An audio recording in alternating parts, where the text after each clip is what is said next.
Hi, ಎಲ್ಲರಿಗೂ ನಮಸ್ಕಾರ. ಭಾನು village ವ್ಲಾಗ್ನಲ್ಲಿ ಇವತ್ತು ನಾನೊಂದು ಸಾಂಪ್ರದಾಯಿಕ ರೆಸಿಪಿ ಬಗ್ಗೆ ತಿಳಿಸ್ಕೊಡ್ತಾ ಇದ್ದೀನಿ. ಜೋಳದ ರೊಟ್ಟಿ ಮತ್ತು ಖಾರದ ಬಗ್ಗೆ ನೀವು ತಿಳ್ಕೊಂಡಿದ್ದೀರ ಅಂತ ಅಂದ್ಕೊಂಡಿದ್ದೀನಿ. ನಮ್ಮತ್ತೆ ತುಂಬ ಚೆನ್ನಾಗಿ ಜೋಳದ ರೊಟ್ಟಿಯನ್ನು ಮಾಡ್ತಾರೆ. ಅವ್ರನ್ನ ಹೇಗೆ ಮಾಡ್ತಾರೆ ಮೃದುವಾಗಿ ಅಂತ ನೋಡೋಣ ಬನ್ನಿ. ಇಲ್ಲಿ ನೋಡಿ, ಕಾಯಿ, ಈರುಳ್ಳಿ, ಹುಣಸೆಹಣ್ಣು, ಅರಿಶಿನ ಪುಡಿ, ಜೀರಿಗೆ, ಸಾಂಬಾರು ಪುಡಿ ಇಷ್ಟನ್ನು ನಾವು ಮಿಕ್ಸಿಗೆ ಹಾಕೊಂಡು ಇಟ್ಕೊಂಡಿದ್ವಿ. ಕರಿಬೇವಿನ ಸೊಪ್ಪು, ಈರುಳ್ಳಿ, ಕಡಲೆಬೇಳೆ ಇದನ್ನು ಒಗ್ಗರಣೆಗೆ ಇಟ್ಕೊಂಡಿದ್ವಿ. ಕಾಯಿ, ಜೀರಿಗೆ, ಸಾಂಬಾರು ಪುಡಿ, ಅರಿಶಿನ ಪುಡಿ ಮತ್ತು ಹುಣಸೆಹಣ್ಣು ಇದಷ್ಟನ್ನು ಸೇರಿಕೊಂಡು ಮಿಕ್ಸಿಗೆ ಹಾಕ್ಕೊಳ್ಳೋಣ, ಜಾರಿಗೆ ಹಾಕ್ಕೊಳ್ಳೋಣ.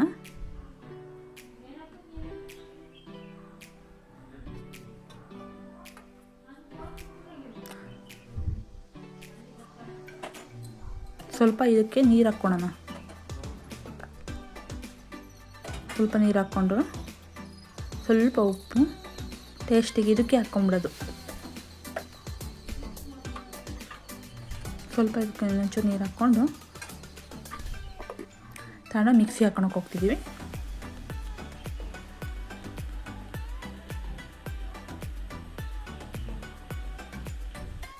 ಇಲ್ಲಿ ನೋಡಿ ಯಾವ ಥರ ಆಗಿದೆ ನೋಡಿ, ಯಾವ ಥರ ತರ್ತರಿ ಆಗಿದೆ. ತುಂಬ ಚೆನ್ನಾಗಿ ತರ್ತರಿ ಆಗಿದೆ, ಜಾಸ್ತಿನೂ ಆಗಿಲ್ಲ. ಸ್ವಲ್ಪ ಒಂದು ತಪ್ಪಲೆ ಇಟ್ಕೊಂಡ್ವಿ. ಸ್ಟವ್ ಆನ್ ಮಾಡಿಕೊಂಡು ಆ ತಪ್ಪಲಿನ ಒಂಚೂರು ಎಣ್ಣೆಗೆ ಚೆನ್ನಾಗಿ ಕಾಯಕ್ಕೆ ಬಿಡಬೇಕು. ಎಣ್ಣೆ ಕಾದಿದ ತಕ್ಷಣ ಒಂದು ಸ್ವಲ್ಪ ಸಾಸಿವೆ, ಅದ್ರ ಜೊತೆಗೆ ಕರಿಬೇವಿನ ಸೊಪ್ಪು ಹಾಕ್ಕೊಂಡು ಕಡಲೆಬೇಳೆ ಹಾಕ್ಕೊಳೋದು. ಕಡಲೆಬೇಳೆನ ಚೆನ್ನಾಗಿ ಮಾಗಿಸ್ಬೇಕು.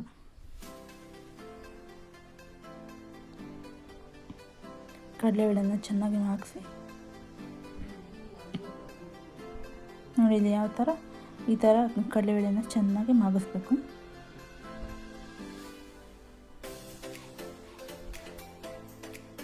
ಈ ಥರ ಆದಮೇಲೆ ಸ್ವಲ್ಪ ಈರುಳ್ಳಿ ಇದೆಯಲ್ಲ, ಈರುಳ್ಳಿನೆಲ್ಲ ಅದರೊಳಗೆ ಹಾಕ್ಕೊಂಡು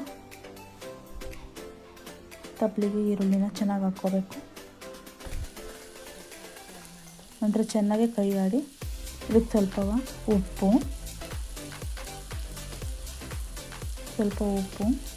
ಅದಕ್ಕೆ ಸ್ವಲ್ಪ ಅರಿಶಿನ ಪುಡಿ, ಅಡುಗೆ ಅರಿಶಿನ ಪುಡಿ, ಅರಿಶಿನ ಮತ್ತು ಉಪ್ಪು ಹಾಕೋದ್ರಿಂದ ಚೆನ್ನಾಗಿ ಈರುಳ್ಳಿ ಚೆನ್ನಾಗಿ ಬೇಯುತ್ತೆ.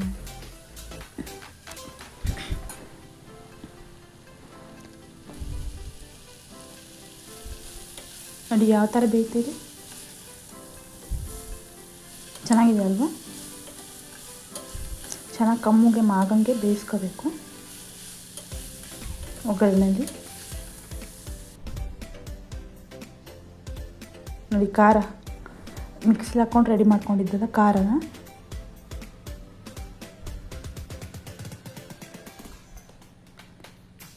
ಅದು ಒಗ್ಗರಣೆ ಒಳಗೆ ಹಾಕ್ತಿದ್ದೀವಿ. ಚೆನ್ನಾಗಿ ಹುರಡ್ಕೋಬೇಕು.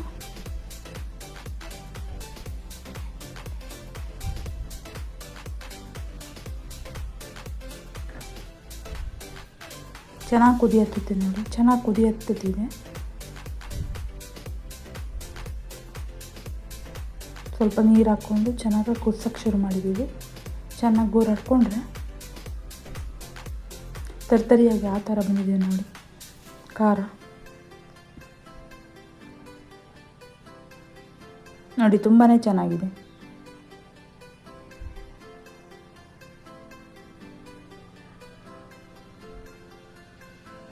ಈ ಥರ ಮಾಡ್ಕೊಳೋದ್ರಿಂದ ಇದನ್ನು ಅನ್ನಕ್ಕೂ ಉಪಯೋಗಿಸ್ಕೊಂಡು ತಿನ್ಬೋದು, ತುಂಬಾ ಚೆನ್ನಾಗಿರುತ್ತೆ. ರೊಟ್ಟಿಗಂತೂ ತುಂಬಾ ಚೆನ್ನಾಗಿರುತ್ತೆ. ಇದ್ರ ಜೊತೆಗೆ ರೊಟ್ಟಿ ಜೊತೆಗೆ ಇದನ್ನು ಹಾಕ್ಕೊಂಡು ಸ್ವಲ್ಪ ತುಪ್ಪ ಹಾಕ್ಕೊಂಡ್ರೆ ಇನ್ನೂ ತುಂಬಾ ಚೆನ್ನಾಗಿರುತ್ತೆ. ಕೊತ್ತಂಬರಿ ಸೊಪ್ಪು ಹಾಕಿ ಮುಚ್ಚುತ್ತೆ.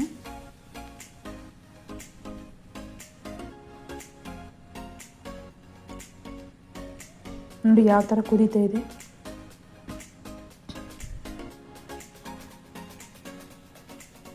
ಚೆನ್ನಾಗಿ ಕುದಿಬೇಕು, ಕುದ್ರೆ ಅದು ಟೇಸ್ಟು. ನೋಡಿ, ಆಫ್ ಮಾಡ್ಕೊತಿದ್ದಾರೆ ಈಗ.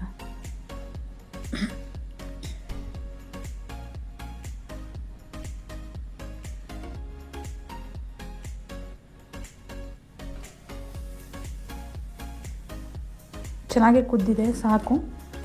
ಈಗ ರೆಡಿ ಆಗ್ತಾಯಿದೆ. ಇದು ರೊಟ್ಟಿಗೆ ಖಾರ ತುಂಬಾ ಸಿದ್ಧವಾಗಿದೆ ನೋಡಿ.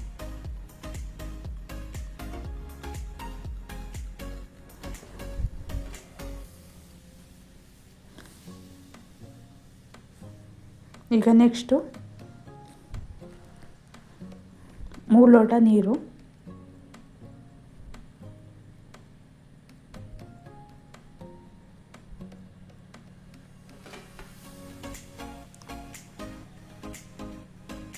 ಸ್ಟೀಲ್ ತಪ್ಪಲಿಗೆ 3 ಲೋಟ ನೀರು ಹಾಕಿ ಇಟ್ಕೊಂಡಿದ್ದೀವಿ. ಆ ಲೋಟದಾಗೆ ಅದಕ್ಕೆ ಸ್ವಲ್ಪ ಉಪ್ಪು ಹಾಕ್ಕೊಂಡಿದ್ದೀವಿ. ಅದು ಕರ್ಗಕ್ಕೆ ಬಿಡಬೇಕು. ಕರಗಿದಾದ್ಮೇಲೆ ಅದಕ್ಕೆ ನೋಡಿ ಅದು ಕರಗಿದ ನಂತರ ಅದಕ್ಕೆ ಸ್ವಲ್ಪ ಹಿಟ್ಟನ್ನು ಹಾಕಬೇಕು. 2 ಲೋಟಕ್ಕೆ 1 ಲೋಟ, 3 ಲೋಟ ನೀರಿಗೆ 1 ಲೋಟ ಹಿಟ್ಟು ಹಾಕ್ಕೋಬೇಕು.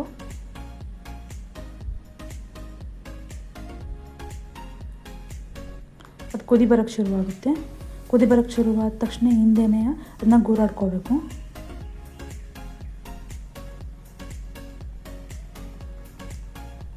ಗಂಟಾಗದೇ ಇರೋ ಹಾಗೆ ಚೆನ್ನಾಗಿ ಸ್ವಲ್ಪ ಗೂರಾಡ್ಕೋಬೇಕು. ಚೆನ್ನಾಗಿ ಇನ್ನೊಂದು ಸ್ವಲ್ಪ ಹಿಟ್ಟು ಹಾಕೊಂಡು ಗೂರಾಡ್ಕೊತಿದ್ದಾರೆ ನೋಡಿ. ಚೆನ್ನಾಗಿ ಗೂರಾಡ್ಕೋಬೇಕು ಈ ಥರ.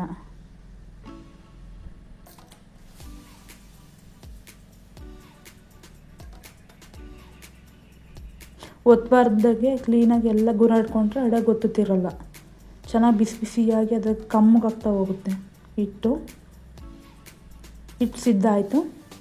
ಅದನ್ನು ಹಿಟ್ಟೊಳಗೆ ಹಾಕ್ಕೋಬೇಕು.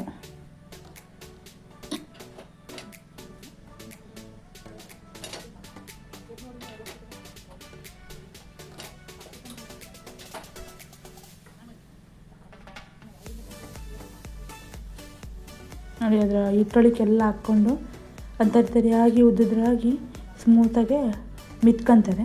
ಉದ್ದುದ್ರು ಮಾಡಿಕೊಂಡು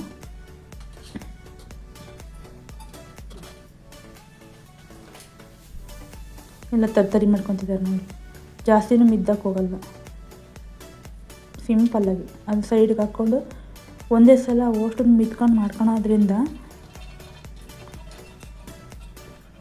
ಹಿಟ್ಟನ್ನು ಜಾಸ್ತಿ ಮಿದ್ದಿ ಇದು ಮಾಡ್ಕೊಳಕ್ಕೆ ಹೋಗಬಾರ್ದು. ಸ್ವಲ್ಪ ಈ ಥರ ರೆಡಿ ಮಾಡಿ ಇಟ್ಕೊಂಡ್ರೆ ಸ್ವಲ್ಪನೇ ಮಿತ್ಕೊಂಡು ಯೂಸ್ ಮಾಡ್ಕೋಬೋದು. ಇಲ್ಲಾಂದರೆ ಒಣಗಿಬಿಡುತ್ತೆ ಪೂರ್ತಿ ಹಿಟ್ಟು. ಉಂಡೆ ಕಟ್ಟಕ್ಕೆ ಬರಲ್ಲ ಕ್ಲೀನಾಗಿ.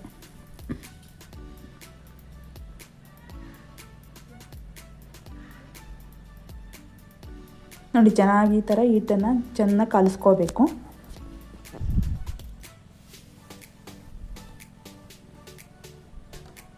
ಚೆನ್ನಾಗಿ ಮಿತ್ಕೊಂಡ್ರೆ ಅದು ಸ್ಮೂತ್ ಆಗುತ್ತೆ. ಸ್ಮೂತಾಗಿ ನೋಡಿ ಎಷ್ಟು ಚೆನ್ನಾಗಿ ಬಂದಿದೆ. ಉಂಡೆ ಕಟ್ಟೋಕ್ಕೆ ಯಾವ ಥರ ದುಂಡು ಕರ್ಕೊತಿದ್ದಾರೆ ನೋಡಿ.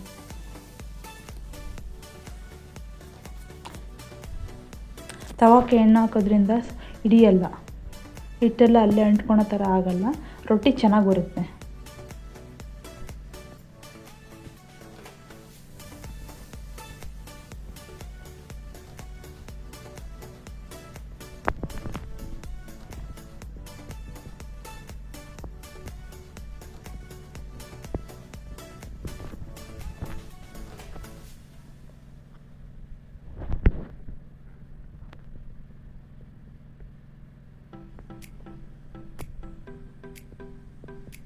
ಹಿಟ್ಟಿಟ್ಟು ಹಾಕ್ಕೊಂಡು ಅರೆಯೋದ್ರಿಂದ ಕ್ಲೀನಾಗಿ ಚೆನ್ನಾಗಿ ಬರುತ್ತೆ ದುಂಡುಗೆ ರೊಟ್ಟಿ.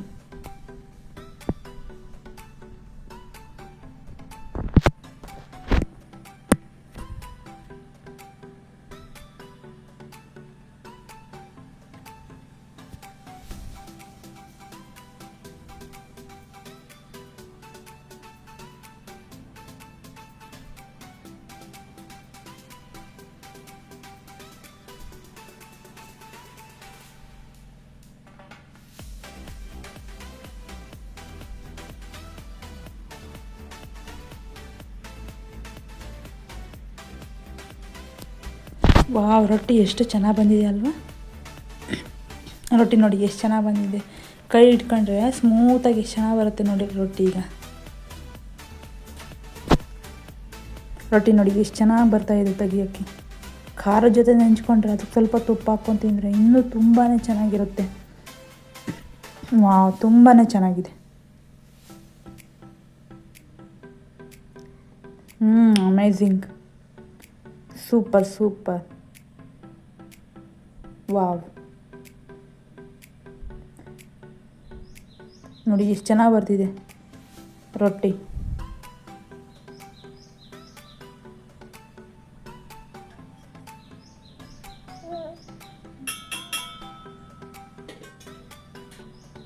ನಿಮಗೂ ಈ ರೊಟ್ಟಿ ಇಷ್ಟ ಆಗಿದ್ದರೆ ಕಮೆಂಟ್ ಮಾಡಿ.